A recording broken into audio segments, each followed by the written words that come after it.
Adolfo Luiz de Sá, inspetor de obras públicas do Tribunal de Contas do Estado de Pernambuco desde 1995, professor da Escola de Contas Públicas, professor Barreto Guimarães, desde 1999, engenheiro civil, formado pela Universidade Federal de Pernambuco, engenheiro de segurança, também formado pela Universidade Federal de Pernambuco, especialista em administração financeira e em auditoria de obras públicas, mestre em engenharia civil e doutor em engenharia civil, ambos pela Universidade Federal de Pernambuco. Então, vou repassar a palavra para que tenha continuidade.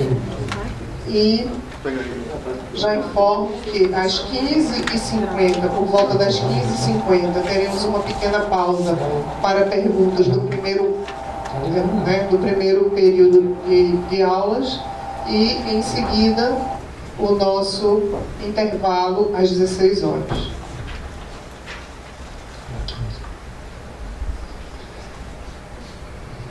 Boa tarde.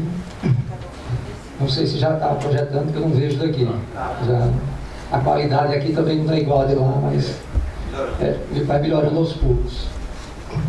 Veja bem, primeiro agradecer ao presidente do Tribunal de Contas as palavras bondosas, ao conselheiro Sebastião Avesso, ao conselheiro Abano, né, Walter Abano, mas não sei se vou conseguir honrar, né? Tanta palavra nos deixa inclusive preocupados, né? Porque é tanta colocação que a gente fica meio ansioso inclusive para falar. O tempo já estava previsto para as 14 horas, nós iniciamos um pouquinho.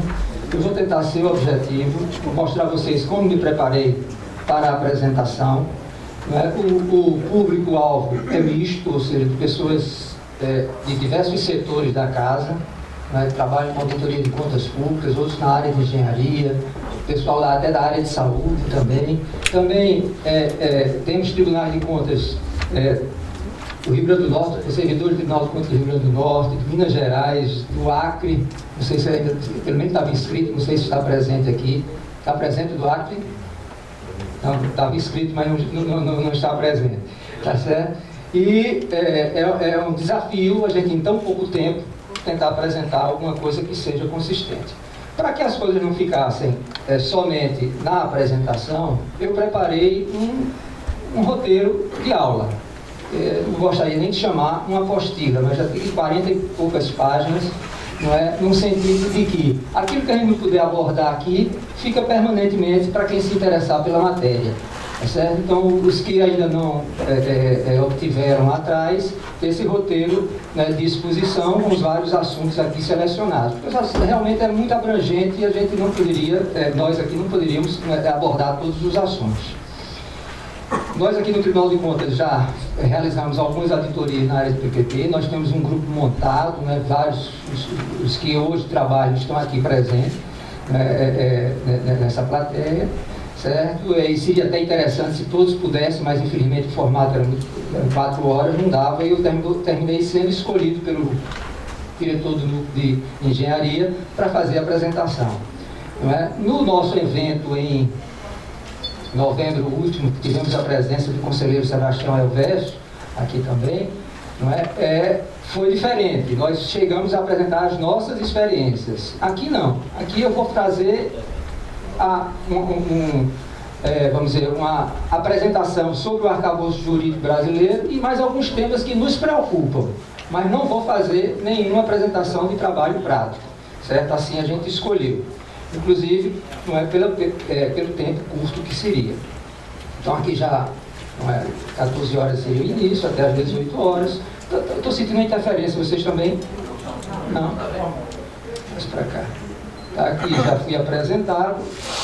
Divisão, aí eu tenho aí da página 3 a 13, esse arcabouço jurídico. Eu uso muitas perguntas nesta área. Não é muito fácil essa abordagem, porque é um conjunto de leis. Depois a preocupação aqui nossa com conluio, corrupção e principalmente restrições à competitividade. Falarei rapidamente sobre isso. A questão da necessidade da interação com a sociedade e o caminho de interação com a sociedade através de audiências e consultas públicas, que é a terceira parte. A distinção entre obrigações de investimento e obrigações de desempenho, isso é muito desconhecido, não é? E se retrataria, a gente pode voltar para aquela discussão do projeto básico, projeto executivo, alguma coisa parecida com isso, mas a gente numa ótica diferente, que é uma ótica de concessão, concessional, tá certo? A questão das distribuições de riscos e equilíbrio econômico-financeiro, preocupação nossa constante. A questão da prestação do serviço adequado à sociedade, ao usuário, e a sua aferição de desempenho vinculada a um sistema de pagamento, ou seja, a gente tem que ter, nós temos que ter essa visão de que se não fizer essa vinculação ao sistema de pagamento, não é, pouco vai se conseguir controlar desses contratos de parceria público-privada e de concessões. E por fim, trazer simplesmente as nossas, tanto as instruções normativas do TCU, citar as instruções normativas do TCU e a resolução aqui do Tribunal de Contas do Estado de Pernambuco, que foi elaborada buscando a instrução normativa do TCU, mas também vendo outros tribunais de contas, inclusive com a participação lá da Maria Aparecida Ai, que é nossa colega bastante atuante no TCE de Minas Gerais e que nos deu muita contribuição naquele momento de construção de nossa resolução. Essa forma que eu tentei me organizar, vou acelerar em algumas em função do tempo, em outras vou ser mais, me demorar um pouco mais. Como a Betânia, nossa coordenadora de controle externo, já anunciou, nós faremos um intervalo e antes do intervalo a gente abre para perguntas, como também abriremos para perguntas ao final da exposição. Tá certo? A segunda parte, e que eu espero que fiquem, né? Depois do coffee break, fiquem aqui também todos, né? Todos, inclusive os conselheiros, né? Se sintam convidados para ficarem. Aí vamos lá. Referências bibliográficas, eu só destaco 3, não é? Dou uma relação de mais referências bibliográficas, mas destaco aqui agora o livro de Bookman, né? Von Bookman, o conselheiro deve conhecer, Valdeci Pascoal, muito bom esse livro. O Maurício Portugal, e o dele, Maurício Portugal, com o Lucas Prado, né, também. Então são os 3 livros que eu destacaria dentro destes que eu fiz aí menção. Iniciando, discussões contra a reforma do Estado. Não é? Esse é um ponto que foi iniciado dentro de um processo, como o conselheiro Sebastião Reverso já colocou, dentro de um processo até cíclico mundialmente, mas que foi reiniciado na década de 80. Chegou aqui no Brasil, aí quando já se estavam fechando as discussões da nossa Constituição de 88. E nossa Constituição de 88 pouco absorveu isso aí, é verdade que ela pouco absorveu. Depois iniciamos na década de 90 e vimos aí o grande pacote aí da desestatização. Não é? Em um primeiro momento, em 1990, e depois já na segunda parte da década de 90, em 97, essa necessidade de reordenar a posição estratégica do Estado. Nesse slide aqui, a gente teria várias coisas para serem discutidas. Uma, até onde vai a intervenção do Estado da economia e até onde vai ele como ator. Não é? Ele, o Estado, como ator. Hoje, mundialmente, a gente, todos os questionamentos tiram o Estado como ator, porque ele não é um bom ator na economia, né? De ele mesmo trabalhar fazendo. Então, nós tivemos um pacote aí de privatizações, que não se confundem com concessões, nem se confundem com parcerias privadas dentro das tecnologias utilizadas no Brasil. Então nós tivemos as privatizações das empresas, que foi quando cresceu muito aqui o programa, justamente na época de Fernando Henrique Cardoso. Então tivemos as estatizações, nós tivemos aqui em Pernambuco, tivemos a privatização seguida da concessão da CELP, né, que é a nossa companhia energética, era, né, estadual. tivemos a Silvia também, né, que era a produtora de leite, não é? Mas foi tímido em relação ao que se foi efetivamente privatizado na União. Então, esse pacote aí de discussão, a gente passaria somente a tarde nele daí, não é? Vamos avançar. Vamos pegar da Constituição alguns pontos da Constituição, que valem para quem vai estudar parcerias público-privadas, certo? E concessões de serviço público. Depois eu vou fazer porque é que eu sempre fazer a colocação, porque é que eu sempre separo, não é? Parcerias público-privadas e concessões de serviços públicos. Depois a gente chega lá. As normas gerais, não é, são competências privativas da União, conforme está lá na Constituição Federal. Certo? A nossa administração pública, qualquer que seja ela do ente federativo, ela tem que obedecer a princípios. E nós tivemos a inserção de um princípio, para alguns pode ser simbólica, mas é muito importante, que foi o princípio da eficiência na Emenda Constitucional 19 de 1998, né, deixando claro que nossa administração pública tem que ser eficiente. Para muitos nem precisaria, mas isso tem um valor em função de todas umas discussões que nós tínhamos, inclusive, capitaneadas em um determinado momento por Brescia Pereira, né, de um Estado gerencial, de um Estado eficiente. Certo? Depois temos aí, dentro desse mesmo artigo 37, o inciso 21, que é a obrigatoriedade de contratar mediante processo de licitação. E por que é importante essa obrigatoriedade explícita? Porque muitas das concessões de serviços públicos da gente, principalmente em relação ao transporte urbano, né, ainda padecem de um vício de não ser licitadas. Né? Isso ainda é um processo longo ainda, que vem desde a lei que é de 95, a gente vai chegar lá, a lei 8987, que é de fevereiro de 1995, mas aí nós temos uma realidade prática ainda de muitas concessões de serviços públicos que não foram licitadas. Certo? Mas eu tenho uma obrigatoriedade constitucional para a licitação. Isso é papel do Tribunal de Contas cobrar, né? E é difícil cobrar, né? Porque para vencer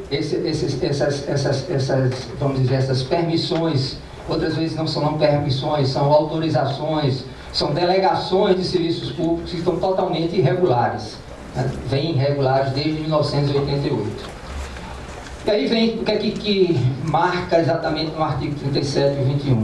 É assegurar igualdade de condições a todos os concorrentes, cláusulas que estabeleçam obrigações de pagamentos, manter as condições efetivas da proposta. Isso a gente vai ver justamente a questão do reequilíbrio econômico-financeiro posteriormente, certo?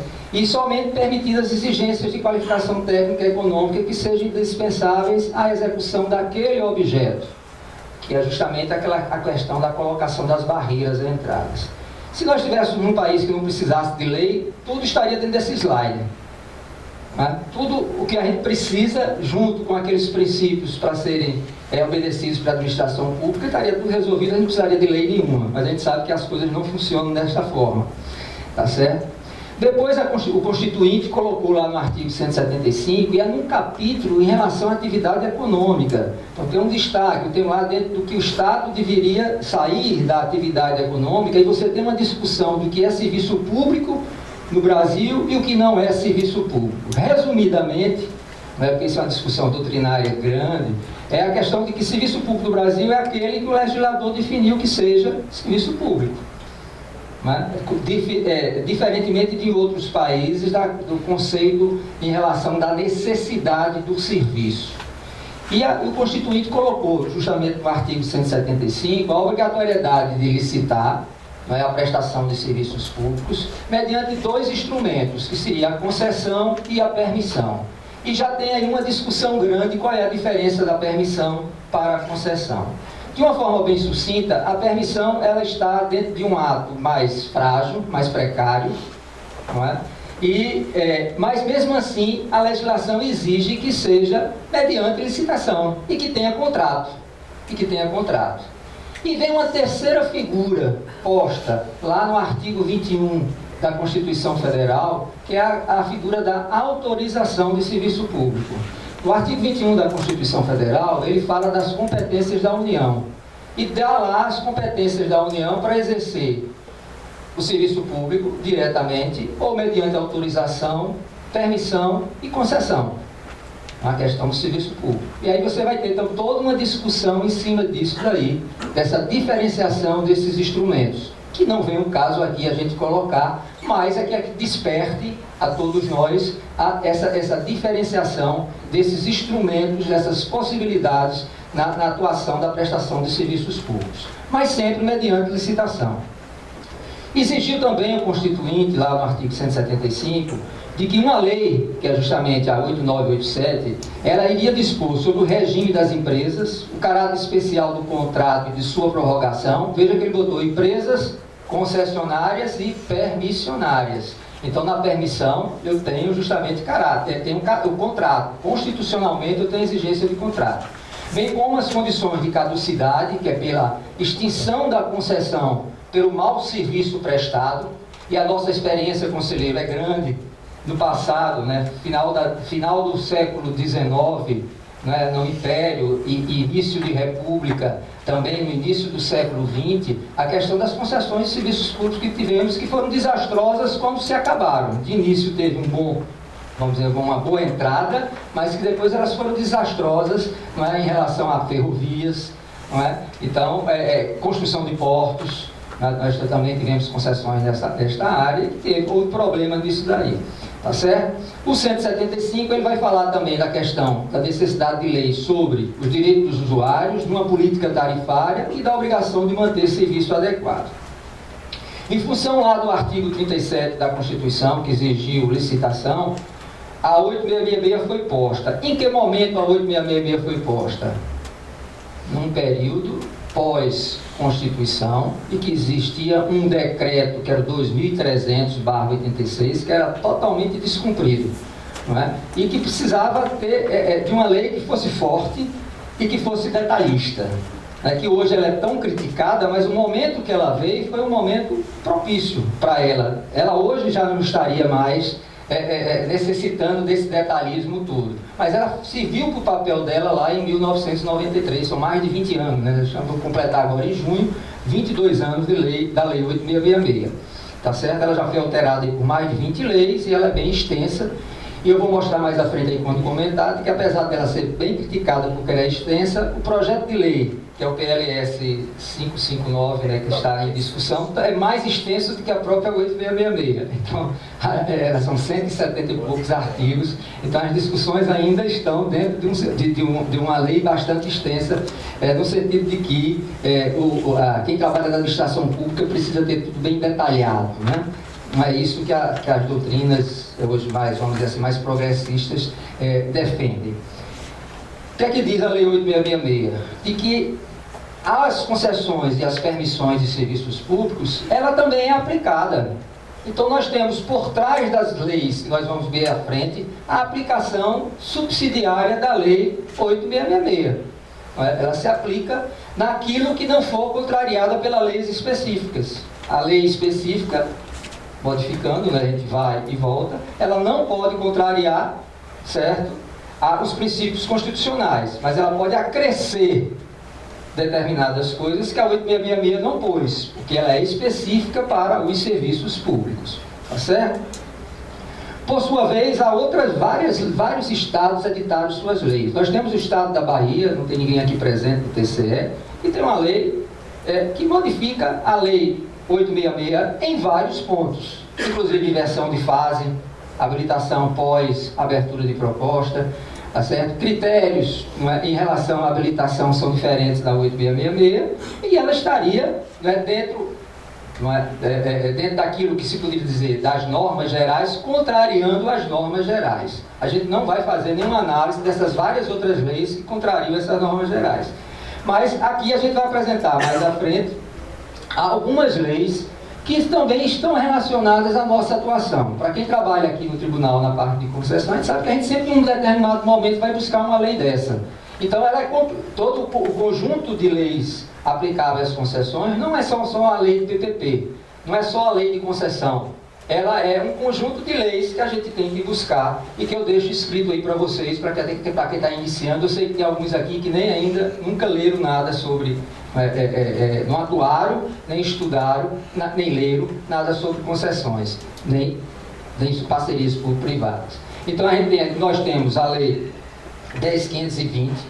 Não sei se o conselheiro Sebastião Averso, o conselheiro Abando sabem, mas nós temos aqui em Pernambuco um acórdão do Tribunal de Contas do Estado de Pernambuco que permite que se contrate obras e serviços de engenharia mediante a modalidade pregão. Certo? Há a possibilidade de pregão pelas vantagens que o pregão teve, desde que seja enquadrado como serviço comum. Aí você volta, tem a dificuldade. Nós precisamos ter essa caracterização de serviço comum para poder utilizar. E essa lei de pregão, ela trouxe alguns mecanismos de celeridade, não é? E que são bem aproveitáveis. Aí fica a pergunta, por que não foi modificada a Lei 8666 em função dessas novidades que levam a um processo mais sério, mais simplificado para a Lei 8666? Se a Lei 8666 já foi modificada por mais de 20 leis, por que não se modificou também, não se trouxe o pregão? O pregão ele é de uma medida provisória do ano de 2000. Foi transformado em lei no ano de 2002. Quer dizer, nós já temos 15, vai fazer 15 anos que temos uma lei de pregão que poderia ter gerado justamente alterações na Lei 8666. Temos uma lei em relação aos consórcios públicos, não é? Trazendo normas gerais. E em Pernambuco temos aí vários municípios que se consorciaram, não é, para tratar dos problemas de serviços públicos comuns a eles. Né? A problemática aí do lixo, do saneamento, da iluminação pública, que se faz presente aqui no estado de Pernambuco, no estado de Minas Gerais também, né? Então, a dificuldade dos municípios assumirem a iluminação pública, o seu parque de iluminação pública. Tá certo? A Lei 123 também tem várias regras em relação ao procedimento licitatório, regras próprias, que trazem dificuldade. Essa lei ela foi modificada agora recentemente pela Lei 147, né, que traz critérios diferenciados em relação à escolha do vencedor da licitação, que nem sempre é o menor preço. Então nós precisamos ter conhecimento também dessa legislação. A questão das normas próprias, gerais também para serviços de publicidade, prestados por intermédio de agências de propaganda, traz normas também, né, interessantes que precisam ser vistas, precisam ser discutidas. Recentemente teve um seminário aqui tratando justamente desta lei. A questão dos produtos de sistemas de defesa também tem uma norma própria. Não é? O Instituto, que deveria ser chamado Regime Diferenciado de Licitações Públicas, mas chamado Regime Diferenciado de Contratações Públicas, por que eu estou fazendo essa colocação em termos da terminologia?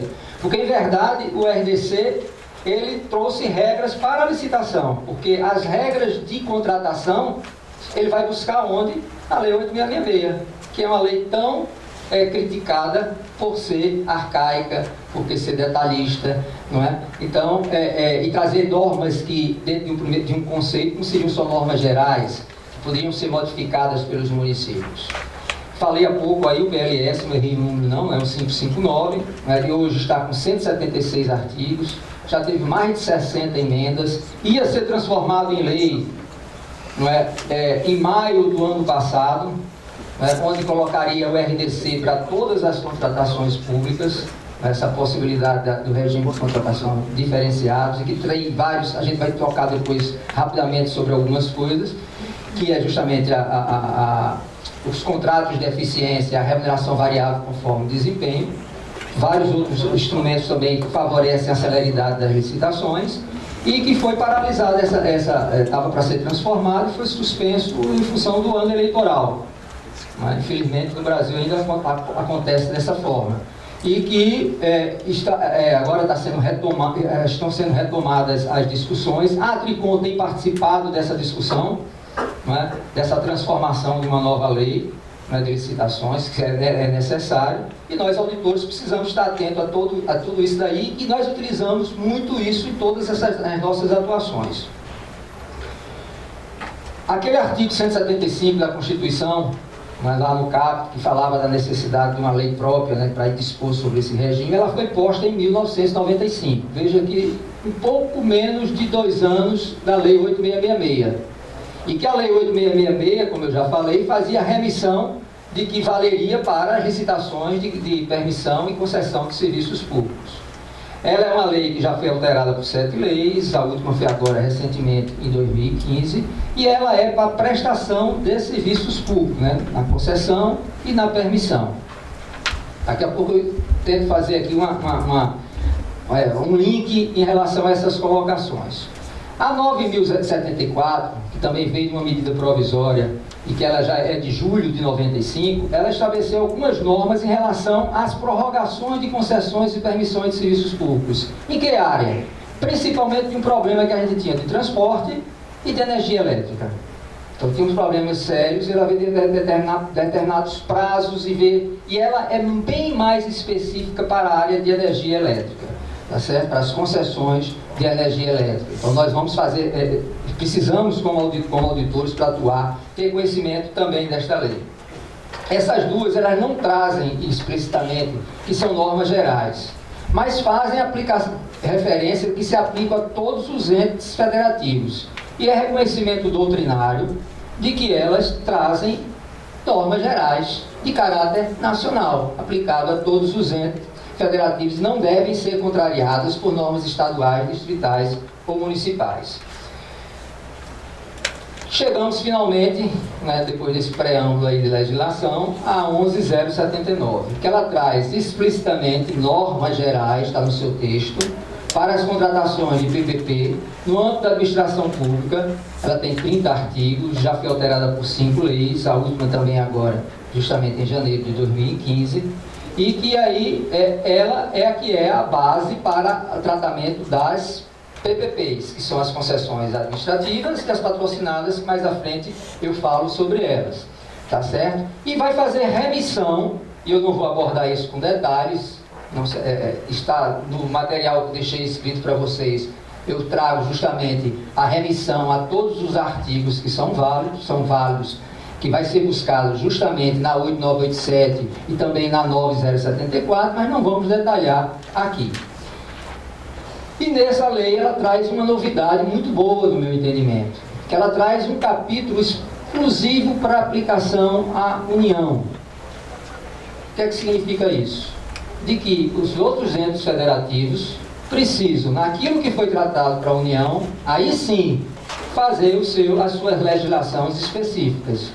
Não é? Ou seja, tratar aquilo que é do funcionamento da administração pública em relação às PPPs. E ela vem aí, ora, se eu digo que ela é norma geral, mas eu tenho um capítulo à União, a lei só aplica à União, naqueles assuntos, os outros entes federativos vão detalhar. Não é? Ela é diferente da 8666, que gera constantemente, uma discussão se aquilo é norma geral ou é uma norma específica, tá certo? Lembrando lá do caso do Estado da Bahia, que modificou a legislação dele, contrariando a 8666, no meu entendimento, isso é bem problemático, tá certo? Com a lei 11.079, que é a matéria realmente que interessa a nós aqui, mas que com todo esse contexto é necessário a gente abordar, a gente passa a ter no Brasil um gênero concessão, diferentemente do mundo. A grande maioria dos países, PPP é que é gênero. No Brasil, PPP é espécie. PPP é somente a patrocinada e a administrativa. E a concessão comum no Brasil não é PPP, certo? Que é a famosa concessão de serviços públicos, certo? Vamos explicar cada uma aqui à frente, tá certo? Primeiro ponto, que é objeto inclusive de uma consulta proposta por mim, encaminhamento ao pleno, para que seja esclarecido a possibilidade ou não de alterar essas vedações postas na 11.079. Recordando, ela é aplicação de caráter norma geral, tá certo? No meu entendimento, é de que não poderia ser alterado. E para eu enquadrar como PPP, eu tenho 3 vedações. Primeiro, lembre-se que a 11.079 ela é de 30 de dezembro de 2004. E esse valor não foi alterado. Então eu não posso fazer PPP para contrato inferior a 20 milhões de reais. Vou dizer as 3 e depois a gente volta. Prestação do serviço inferior a 5 anos, não pode ser. Lembram-se lá do artigo 37 da Lei 8666, né? Que limita os contratos em 5 anos, prorrogado por mais 12 anos, em condições excepcionalíssimas. Então, nesse caso, você aplica a 8666, quando for menor do que 5 anos. Também não pode ser superior a 35 anos. Isso no caso das concessões administrativas e patrocinadas, que são PPP. Para a concessão comum, não tem limite de prazo.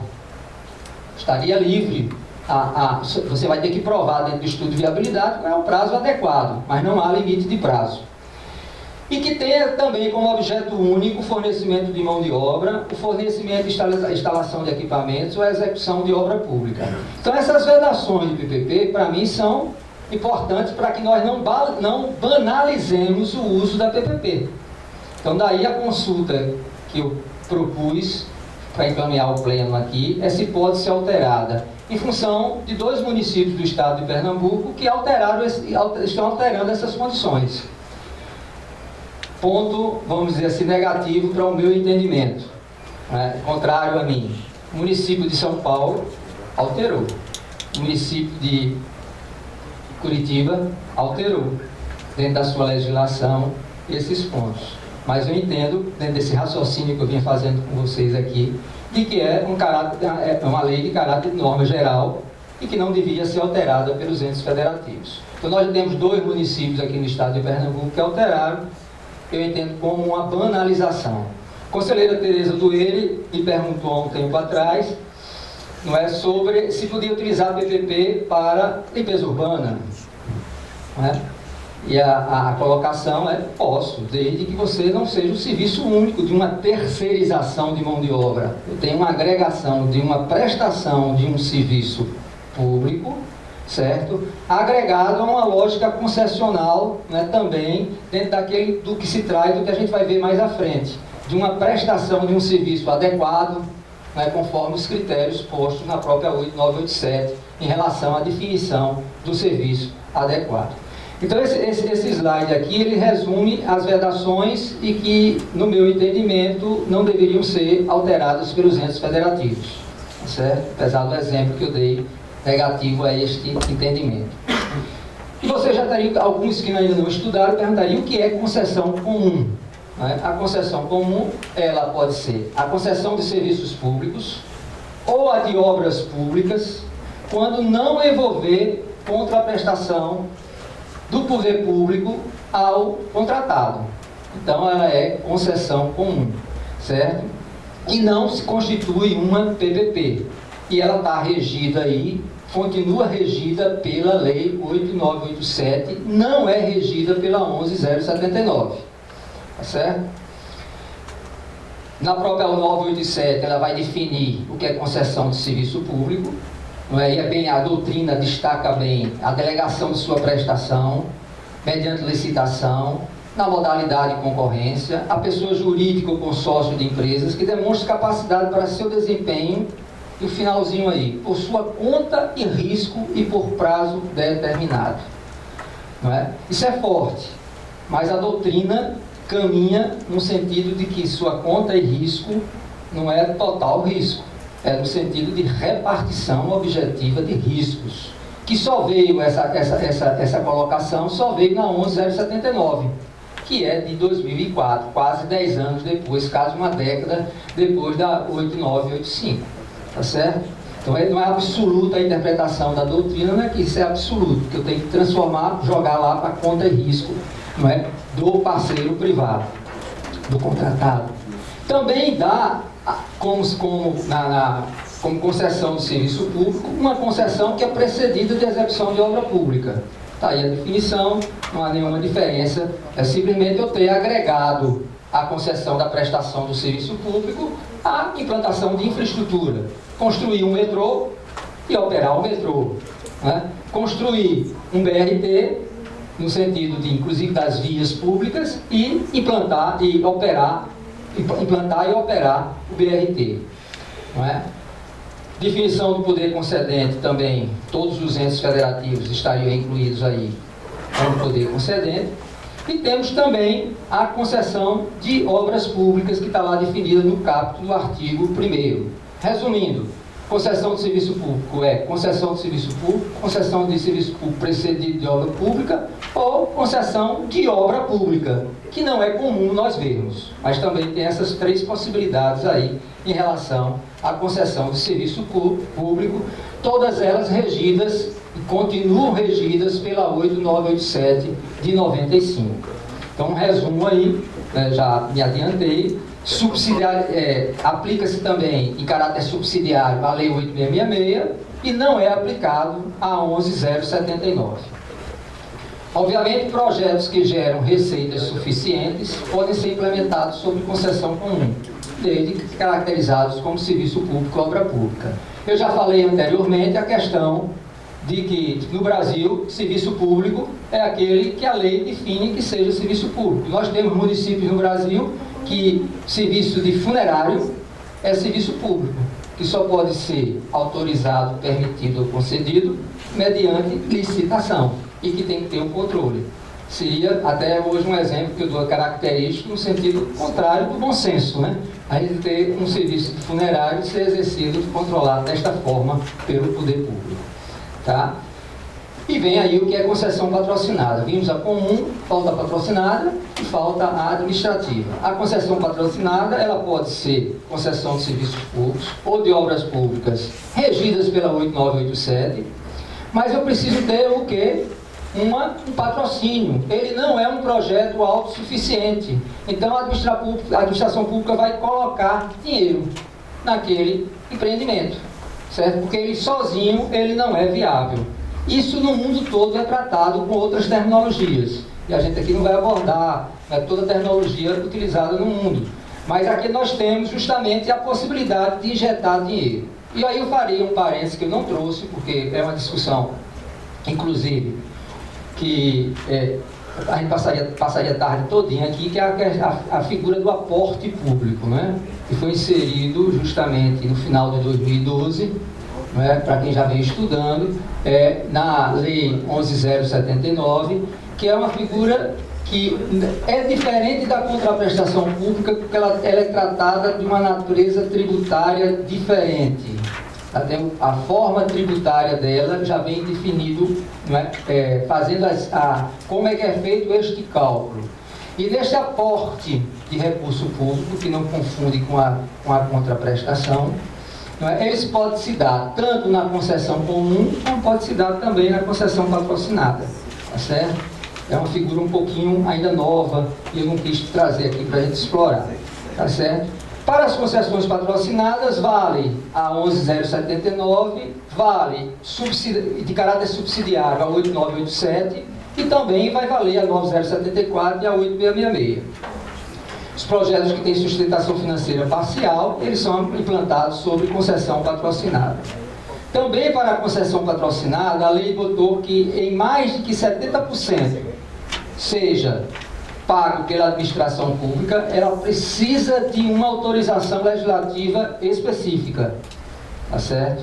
E vocês aí me perguntariam, ora, e na concessão administrativa, que a gente vai ver mais à frente, não seria 100% financiado pela administração pública e eu preciso de autorização legislativa para a concessão administrativa? Não.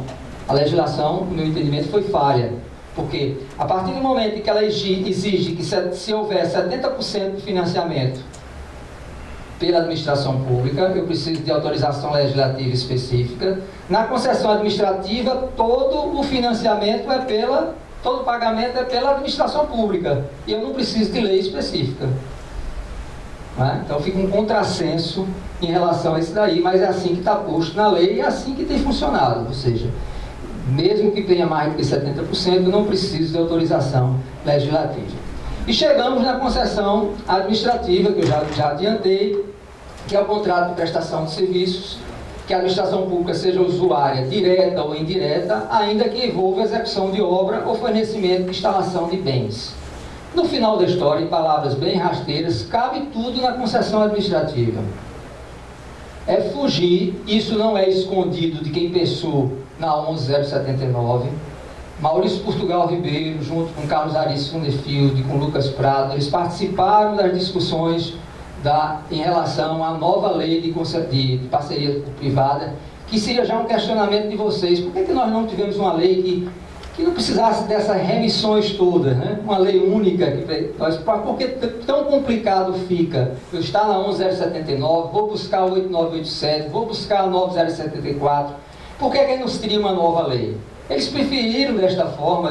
Eu não faria, principalmente com o meu raciocínio cartesiano, matemático, jamais faria desta forma, né? Eu traçaria uma nova lei e que se simplificasse e você aí realmente aplicasse aquilo que era necessário, trazendo, não é? e revogando as outras leis. Eles preferiram assim, e eles não escondem, se vocês forem ler, de que isso aqui foi para fugir da 8666 na concessão administrativa.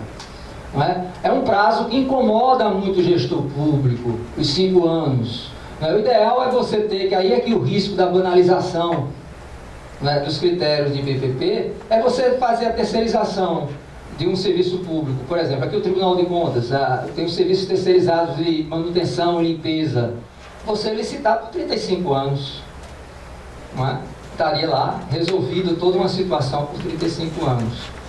Entre aspas, né? Imagine o risco disso. Eu estou falando um bom exemplo, seria o Tribunal de Contas. Mas imagine isso numa prefeitura, não é? Num governo do Estado, com uma determinada secretaria, essa perpetuação de 35 anos por um contrato deste. Não é? Então, essa banalização destaco aqui, não é? Mais uma vez, não é? Do risco que nós temos em relação a isso daí. Então, cabe tudo na concessão administrativa. Nós temos uma concessão administrativa aqui em Pernambuco para prestação de serviços de saneamento. Nos 15 municípios, 14 municípios da região metropolitana, mais o município de Goiânia. Foi uma concessão administrativa dentro de uma modelagem um pouquinho forçada para ser uma concessão administrativa. Tá certo? Nós temos a construção da arena, né? Pernambuco também aqui, foi por concessão administrativa, não é serviço público. É a construção de uma obra que é pública, né? Ela é pública porque ela foi construída com recurso público, que ela vai ser reversível ao final da concessão, mas ela foi também colocada como uma concessão administrativa. Ou seja, na concessão administrativa cabe tudo. Agora no Senado, na Câmara e Senado, a discussão para a construção de um shopping, né? Lá, e também vai ser concessão administrativa, e essa modelagem que estão sendo utilizadas. Ou seja, cabe qualquer coisa para a concessão administrativa. Certo? Projetos que dependem de pagamento integral, que pela incapacidade de geração de receita pode ser contratado sob a forma de concessão administrativa ou pelo regime geral de contratações administrativas. Elas regem-se as concessões pela 11079 e aplica-se a alguns artigos que aí nas anotações de aula, na apostila, como a gente queira chamar, que eu entreguei a vocês, eu vou buscar todos esses artigos aí da aplicação, nós não vamos ver aqui. Tá certo? Aplica-se também o artigo 31 da 9074 e no que couber também da 8666. A 8666 jamais, né, dentro dessa estrutura que nós temos aí, até que seja modificada, ela sempre vai ser válida também, né, naquilo que não tiver sido alterado por uma lei específica para aquela, especificamente em relação àquele ponto ali que tenha sido posto numa lei, no caso a 9074, a 8987, a 11079. Encerramos esse primeiro ponto aí, que é contextualização e mostrar que é complexo. Não é? A legislação é complexa, não é fácil de aplicar. Sempre a gente tem dificuldade de, vamos dizer,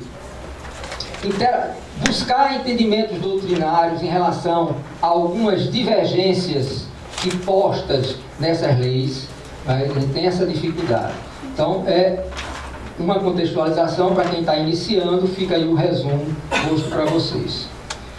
A segunda parte aí da página 14 a 21, vou ser bem rápido, é a questão da preocupação com conluio, corrupção e restrições à competitividade. É óbvio, valores são vultosos, não é isso? Nós temos valores vultosos. Nós temos prazos longos. Então, é óbvio que isso também favorece a determinadas relações. E nós, como auditores, temos que estar preocupados com isso. A gente não pode achar que a gente está num mundo de todo mundo tranquilo em relação à utilização desses instrumentos. Então, precisamos estar preocupados. E, obviamente, para que dentro de conluio, dentro de corrupção, há a possibilidade de restrições à competitividade. entradas, quer dizer, barreiras que são postas para dificultar a entrada de determinados interessados. Não é? Dentro disso daqui, não é, nós temos também, esqueci de comentar agora nesse resumo, a questão da captura dos agentes públicos por quem tem mais informações, que pode ser, inclusive, num sentido de falta de conhecimento, né, a iniciativa privada ter mais conhecimento de que quem está na administração pública, e estes serem capturados no sentido de serem dominados e não terem ação nem para estudar a viabilidade de um projeto, nem para depois, durante a execução contratual, fazer o acompanhamento. Então é o que a doutrina chama de captura dos agentes públicos, né? Que pode ser num bom sentido, pode ser num mau sentido também. E a preocupação da gente aqui, principalmente minha, e que não é fácil vencer, porque a legislação permite, é a questão do procedimento de manifestação de interesse, os famosos PMIs. Não é? PMI, o que é que significa? A iniciativa privada chega, propõe a uma determinada administração pública uma parceria público-privada. E ela recebe uma autorização da administração pública para estudar aquele tema. Certo? E a legislação não fez nenhum tipo de referência, a gente só teria os princípios para buscar, a legislação não faz, a possibilidade da administração pública autorizar sem comunicar isso aos demais interessados. E não é um procedimento licitatório, é simplesmente uma autorização para ele estudar, obviamente sobre risco dele, mas isso vai gerar efetivamente uma assimetria de informações. Vejamos o caso aqui nosso da Companhia Estadual de Saneamento Básico. A autorização, o procedimento de manifestação de interesse, ele foi concedido pela Compesa em 2007. E o grupo privado ficou estudando de 2007 a 2012. E aí entrega o Estado contrata, porque também não tinha, todos esses termos que eu estou usando, né? Captura, assimetria de informações, ele contrata uma consultora para analisar aquilo que a iniciativa privada propôs, uma consultora privada, porque no Estado não tinha. Essa consultora que foi contratada, ela também participou junto com a iniciativa privada da elaboração do projeto. Ela foi vencedora de uma licitação, né, onde o valor, que era um pregão, o valor que era de 1.200.000, estimado pela Compesa, ela ganhou 400 mil reais. Né? Ou seja, era 1.200 o valor, ela foi baixando o preço e ganhou 400 mil reais. E foi ela que analisou para o governo do Estado a modelagem apresentada pela iniciativa privada que ela mesma participou. Não é? Então, o que eu quero mostrar nesse exemplo é como é difícil, isso a legislação não proíbe. Não proíbe. Nós temos leis, no caso, editadas por alguns entes federativos que fazem uma melhoria desse instrumento, mas que deixa a administração pública e nós, sociedade, nós cidadãos, nós contribuintes, reféns de uma estrutura de modelagem em que a administração pública não teve condições de participar e analisar se realmente aquilo era o melhor. Então daí o nosso papel como Tribunal de Contas, né, de atuar dentro disso daí, tentar dar um filtro. Então esses procedimentos de manifestação de interesses, os nossos colegas aqui que trabalham nos municípios, né, nós precisamos estar muito atentos a isso daí, da legislação que está saindo, da forma que eles estão adotando, porque vai haver privilégios para alguns em relação à utilização desses PMIs. Tá certo? Aqui à frente, passar alguns conceitos que a teoria econômica traz, que a gente já conversou aqui rapidamente, alguns já entenderam.